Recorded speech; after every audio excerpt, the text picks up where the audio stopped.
Smiling with the Sioux Empire podcast, and here's Christy Erickson, who is running for City Council at large. That's correct. I got it this time. We did. At large B. There's A and B. At large B. So you are correct. Two different choices to make on that. Absolutely. Christy, first off, thank you for coming. And do you have any opening statement or kind of a thesis on why you're running that you want to lay out there for the listeners? Yeah, first of all, thanks for the invite. I appreciate it. It's always nice to be able to get out into many different areas, to be able to introduce yourselves, share your message, and just really connect with anyone in the Sioux Falls city as well as the region, because the decisions we do make impact not just Sioux Falls but the region as well as people are coming to Sioux Falls. So I was in the legislature, born and raised in South Dakota, grew up in Rapid City. Lived in Pierre a couple of years, working for state government, and then moved to Sioux Falls. I served in the legislature for one term, 2 years, and then I've been on the city council for the last 4 years, and then up for re-election. I'm married, have 3 kids. I did bring my son Anthony today, who's off camera. He is 13 next week, and so important to have our kiddos kind of walk along the process of what it means to be in public service and Absolutely. How great our community is. And so that's me in a nutshell, and we'll talk about other things that are important as well to your listeners as well as the Sioux Falls City. Very good. Our first listener question is, what would you do to protect public input?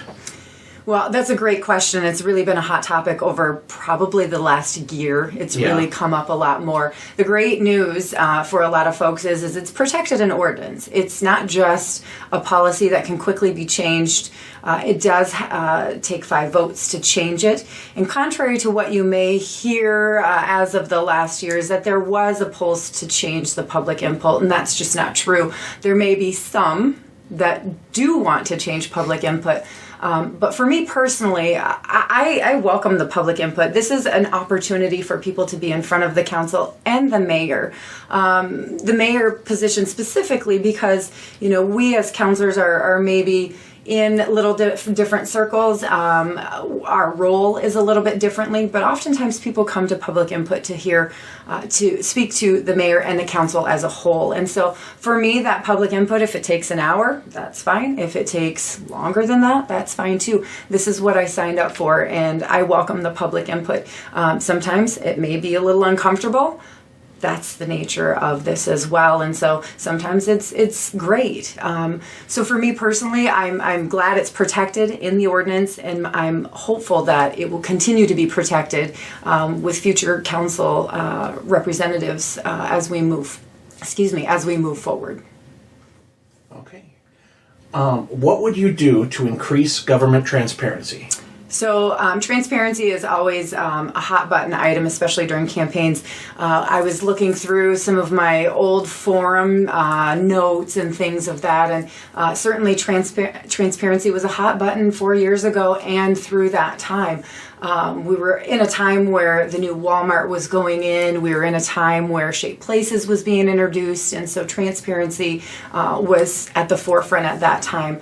As it is right now. And we have to always be doing better at transparency. Anytime you do any business, it should be in the open. It should be available for folks instead of bringing a change through. The city does a pretty good job of getting out there and having neighborhood meetings. I'm heading one this evening after this. But we need to continue to do better and not just have neighborhood meetings, but invite folks in and be in a more collaborative way. Not too long ago, I did have an ordinance change increasing access to information for not just the council, but also for the public, and that's with those management agreements. So instead of getting them flopped on our desk at 5 o'clock on a Friday and say, hey, good luck over the weekend, go read 200 pages, it allowed us to get it earlier, have our questions asked earlier, be a part of the process a little bit more, and it's also available for the public, not just the council. And that was important to me, and that's one small step, but we have to keep being very, very mindful of it and moving forward, increase the transparency in our city government and trust. Very good. Let's see. Now with this question, you can take as little time or as much time as you want. because we'll touch on, I'm sure we usually have some overlap in topics here, but what are some goals if you're elected? Specifically, what are some ones you'd like to highlight here? Yeah, and that's really important for any candidate as we're running. What do you want to do over the next 4 years? What do you want to see? Oftentimes, it's not just about doing something, but making sure we're the checks and balance, making sure that we're the eyes and ears of policy coming forward. And it doesn't always mean that you need to pass something, but sometimes we have to slow processes down as well. For me specifically, 3 items that come to mind are infrastructure. We've got to keep, as we grow, we have to maintain our infrastructure. It's not the most sexy item to talk about, but it's a basic function of government that we need to focus on. And every year we hear from the citizens, take care of my roads, the potholes, things of that nature. The other thing that's really important to me, and you hear it from a lot of different candidates, is the crime and the crime statistics rising. But we can't just focus on just, the statistics are rising. We have to have some solutions to that, and I'll talk a little bit more about that in a little bit with some of the other questions that we have. But that's certainly important, and we recently heard from Chief Burns, Sheriff Milstead, and Attorney General Jackley about how we can accomplish some of those things. The other thing is we've got to make sure that we've got smart growth. Not just growing for the sake of growing and expanding our city, but also making sure that the inventory we have within our city is well maintained as well. And so right now, I believe in 2017, we had over 5,000 parcels that were able to be developed. And so we have opportunity already within the city. We should be looking at expanding, but we should also make sure that that infrastructure is there already, and what can we do to develop some of those properties. Very good. Let's see. And kind of touching back on the crime one here. Other than expanding the police, what would you do to proactively respond to rising crime? Right. We can't just keep throwing money and say more officers on the street are going to combat that. We have to be proactive in that approach. One, prevention, and not just adult prevention, but youth prevention. We've got to have a program. Recently, I met with the county as well as the city. We had some meetings going back and forth. And how can we reinvest some of those dollars to have youth prevention, be in the middle schools, be in the high schools, and make sure kids are going down a path that is a better path, a path that you will be a member of society and make good decisions. And something I preach to my kids all the time. There's a program out of St. Paul that we looked at. It's a pilot program that would have cost about $98,000. Joint partnership between the city and the county. Unfortunately, I haven't had the success in getting the support for that, and we've had some challenges financially, not having additional funding available for that. That's one program I want to see implemented over the next 4 years, as well as addressing the rising crime and drug rate. We have talked recently a lot about this triage concept and what that means in our community. And it's been going on for about 6 years. I've been involved for about the last year. We've got hospital systems on this group. We've got county. We've got police. We've got city, myself as a city councilor. We've got health department. Plus, we've got other people with just an interest in Sioux Falls that would like to be on this committee. And so we're talking about where can we take people to not just go sober up, but get them the treatment and the help that they need to get on the right path. Oftentimes we refer to it as a warm handoff instead of a hand up or a hand out. And so it's this handoff that we can get you the resources that you need, get you connected to where you need to get connected, and make sure you're still there with your family if you have a family, keeping your job, maintaining that, and help you get off of the addiction. And in turn, that will help with this rising crime we have with felonies, with the drug and meth problem in our community. And we're seeing a huge increase in heroin and opioids, and it's not good. It's just not good. And as a mom of 3 young boys, it really scares me and scares some of the things I hear come home of what kids are talking about, and so we as parents have a duty to make sure that we're educating our kids as well and making sure that we're giving them the best darn chance that they have. Sure.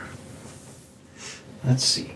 How will you ensure that Sioux Falls is a community that welcomes people from all walks of life, LGBTQ, immigrant, refugee, etc.? Thank you. That's a great question as we see diversity really changing in our community. As we see the immigrant population, the refugee population changing what our community looks like. We don't look like we did 10, 15, 20 years ago, and we really need to be embracing that. Our kids go to All City Elementary, our two younger kids go to All City Elementary, and they're the refugee intake for the Sioux Falls region. There's over 60 languages spoke. They come from all walks of life, from different refugee camps. And watching them come into our school and see the opportunity that they've never had before, and how careful they are with making sure they follow the rules because they don't want to go back to where they came from. They're here legally through the refugee camps that come here. They're so excited to get a job. They're so excited to have a place to live. And these kids that are in the schools, they partner with the other branch of school. It's two schools in one, basically, is what it is. And they partner together as EIC buddies. They read together. They learn about each other's cultures. And the stories that my kids come home telling me about on the playground, they played soccer, and each kid is different. These soccer players, I want to recruit them for my son's soccer team. They're amazing, and it's just so fun to see them flourish in our community. And we welcome them through our Sioux Falls School District with that. As far as some of the other things, again, I've referred to my kids many of times, but I'm their mentor. I'm their mother. I want them, as they're going through middle school and elementary school, to be welcoming to all. I want them to be loving. There's so much bullying that goes on in general, and we see that happen. And so I want them to know, no matter what you look like, no matter what you choose, that we are welcoming and we can be friends of all. Very good. Let's see. How would you work to get more living wage jobs in Sioux Falls? That's going to be an ongoing struggle in our community. We talk about this hand in hand with workforce housing, and there's just no way we can build ourselves out of workforce housing.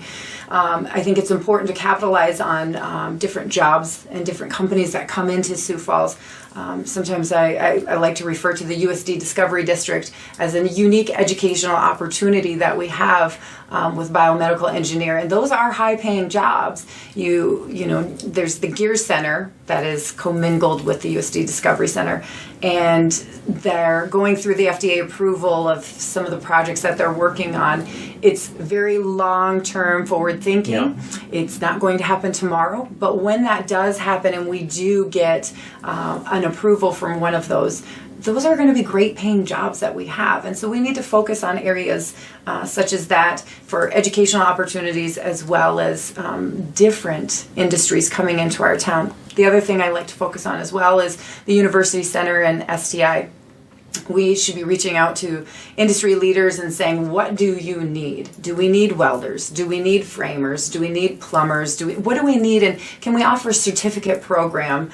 Not everybody wants to go to a 4-year college. They may want to get some sort of education and specialize in a certain area. And so I think we need to focus on some of those areas that will pay the living wages. And how can we intervene earlier? Can we be in the high schools? Our school counselors are so overwhelmed with just keeping kids going from day to day. And so if we can intervene, partner with the community, and work that route, I feel like we'll be able to continue to raise the wages and have livable wages here in Sioux Falls.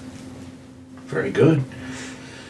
This question here is kind of a lark on behalf of the podcast crew here. Just bear with me on this That's one. Okay. But you're driving down a dark road on a stormy night. You're groggy, your vision is getting a little blurry, and as you round the corner, you see a squirrel in the middle of the road playing a tiny magic glass flute. Do you swerve and take the ditch and miss the squirrel, or do you hit the squirrel? I think this is a loaded question in many ways. I will tell you, my father has taught me driving, growing up in Rapid City, driving on the winter roads. It doesn't matter what's in front of you. If you swerve, you're gone, you're done. And that you just keep moving forward. You slow down as quickly as possible. But you protect those in your vehicle as well as yourself, and making sure that you're being a safe driver. I'm not sure that's the answer that you were looking for, I find it very interesting, but I think that I will give my father's advice on that one. Very good. Nice. So, this is the final question, and this one is mine, and I just ask it of all candidates. Why specifically, over all the other candidates running for your office, why should I specifically vote for you? Mm-hmm. And that's very valid, and I think that is a question that everyone should ask every candidate, is why you over your opponent or over anyone else. And for me, I like to refer back to some of my experience in the legislature, that relationships matter to me. I can work with anyone. I'm able to build coalitions. I'm able to find compromise without compromising your values, in getting something done. And one of the examples I use was the smoking ban that came forward from the administration. That was a really difficult issue for many different reasons. I am not a smoker myself. However, I know many people that do, and if you choose to smoke, it's your choice. But this drive coming forward of how can we reduce the impact on others and be respectful, but also respect those that choose to smoke. And for an issue for me, such as that, we had to pump the brakes. We had to say to the administration, sorry, not today. We need to slow this down. Let's pull back. We were able, Councilor Starr and I were able to sit down with every single council member, ask them what they liked, what they didn't like, and find compromise. And so I think that's one of my strong suits, of being able to work with others, building those relationships from when I was in the legislature, when I worked in state government, and being able to commingle those relationships to partner together, make our dollars go further, and be able to get stuff done. I take this role very seriously. I research every item. There may be times where you like my decisions, and there may be times when you don't like my decisions. And that's something that does come with some anxiety and some emotion when you're dealing with that. But that's one that I welcome, and know that I didn't just make a decision on a whim. However, I made that decision with my best intention, based on what I'm hearing on both sides and the research that I did. And so for those reasons, I would say vote for Christine Erickson on April 10th for at-large B position. I look forward to anyone with additional questions. Please reach out. We're on Facebook. I'm also on the city website as well, that you can reach out. And that's actually my last question, is how can people learn more about you? Yes, you can learn about Erickson for Sioux Falls on Facebook. We're also on Instagram. And anytime you would like to reach out to me, you're certainly welcome to reach out to me through ericksonforsiouxfalls@gmail.com. You can find me there. I'll return your phone call. We can have a chat. And it's always good to hear what's important to the folks of Sioux Falls. Excellent. Yep. Christy, thank you for joining us. Yes, thank you for the invitation. I appreciate it.